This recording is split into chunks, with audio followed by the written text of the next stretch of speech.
ओम नमः शिवाय। आइए सुनते हैं आज सोमवार के दिन भगवान भोलेनाथ और विष्णु भगवान की यह कथा। भोलेनाथ की महिमा को कौन नहीं जानता। धार्मिक ग्रंथों में भी इसका उल्लेख मिलता है कि जब जब देवताओं और मनुष्यों ने शिव को पुकारा, वह उनके कष्टों को दूर करने के लिए दौड़े चले आए। शिव पुराण में एक कथा यह भी मिलती है कि तीनों लोगों को दानवों से बचाने के लिए इन्होंने भगवान विष्णु के पुत्रों का भी संहार किया।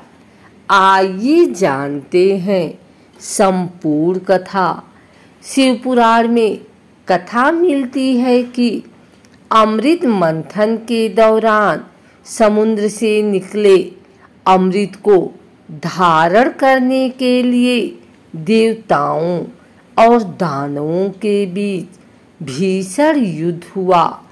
इस पर विराम लगाने के लिए भगवान विष्णु मोहिनी का रूप रखकर पहुँचे। दानवों ने जब मोहिनी का इतना सुंदर रूप देखा तो वह उस पर मोहित हो उठे।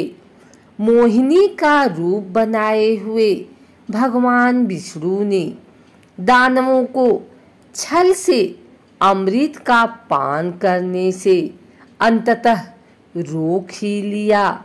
इससे दुखी होकर दानव फिर से देवताओं के साथ युद्ध करने लगे, लेकिन उनकी एक न चली। अपनी हार देखते हुए देवता पाताल लोक की ओर गए। श्री हरि विष्णु ने वहां भी उनका पीछा किया। श्री हरि जब दानवों के पीछे पाताल लोक पहुँचे तो उन्होंने देखा कि उनकी कैद में कुछ अप्सराएं थी। वह सभी शिव भक्त थी। भगवान विष्णु ने उन्हें दानवों से मुक्त कराया।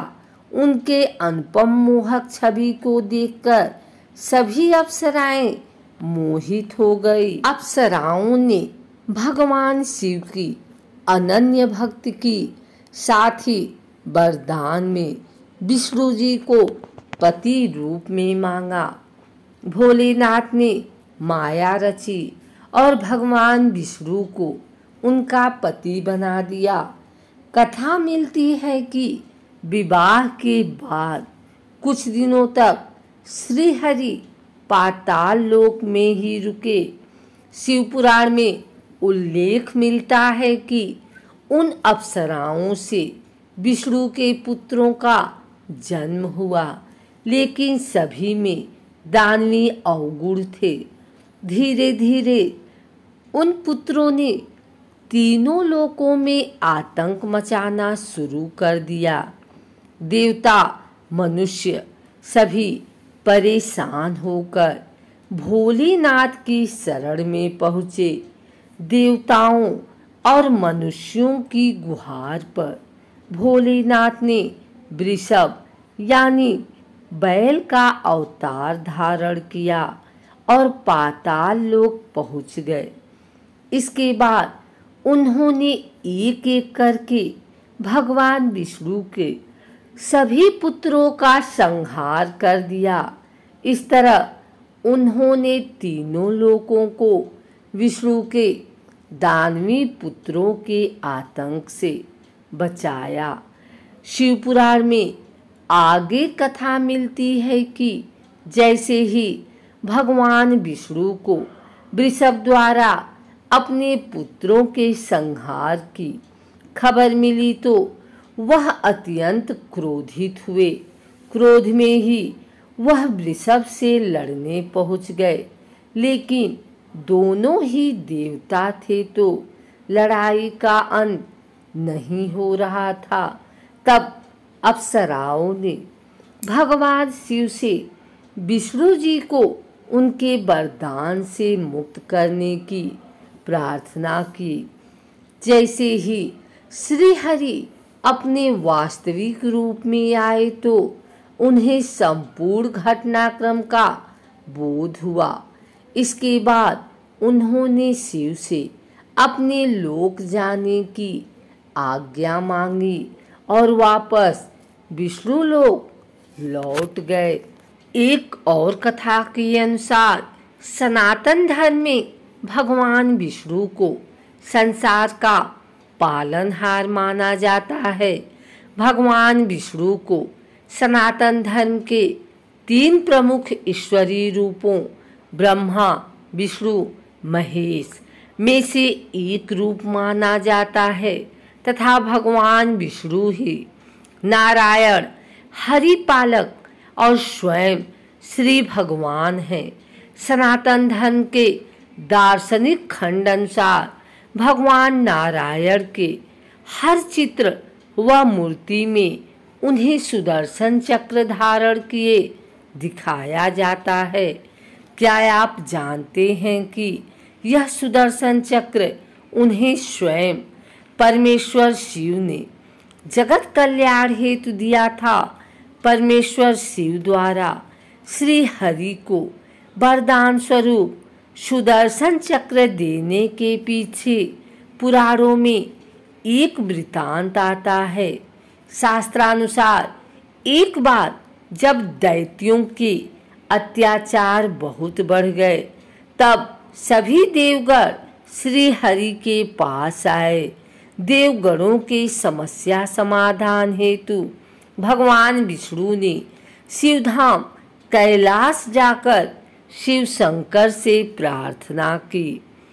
परमेश्वर शिव को प्रसन्न करने हेतु भगवान श्री हरि ने शिव सहस्त्र नामावली से परमेश्वर की उपासना की, अर्थात 1000 नामों से भगवान शंकर की स्तुति की। भगवान विष्णु ने शिव शंकर के प्रत्येक नाम के उच्चारण के साथ एक कमल का फूल परमेश्वर शिव को अर्पित किया।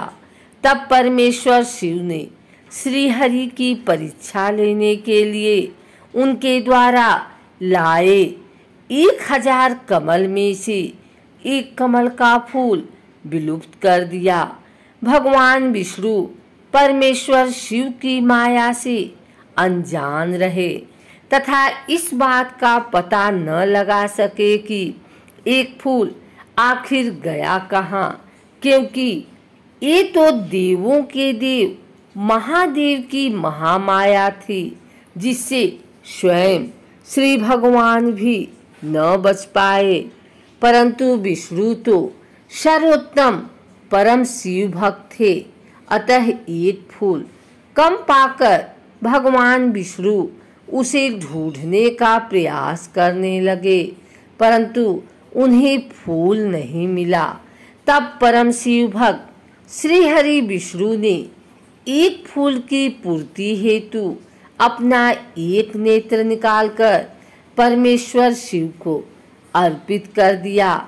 श्री हरि विष्णु की अटल भक्ति देखकर परमेश्वर शिव शंकर अति प्रसन्न हुए तथा विष्णु के समक्ष प्रकट होकर भगवान विष्णु को नए नाम कमल नयन से पुकारा तथा उनसे वरदान मांगने के लिए कहा।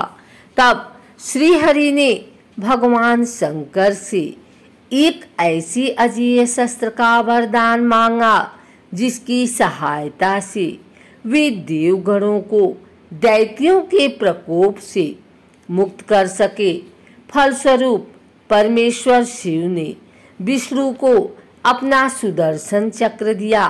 श्री नारायण ने उसी सुदर्शन चक्र से असुरों का संहार किया। इस प्रकार सुरों को असुरों से मुक्ति मिली तथा शिव स्वरूप सुदर्शन चक्र भगवान विष्णु के साथ सदैव शिव की माया के रूप में जुड़ गया।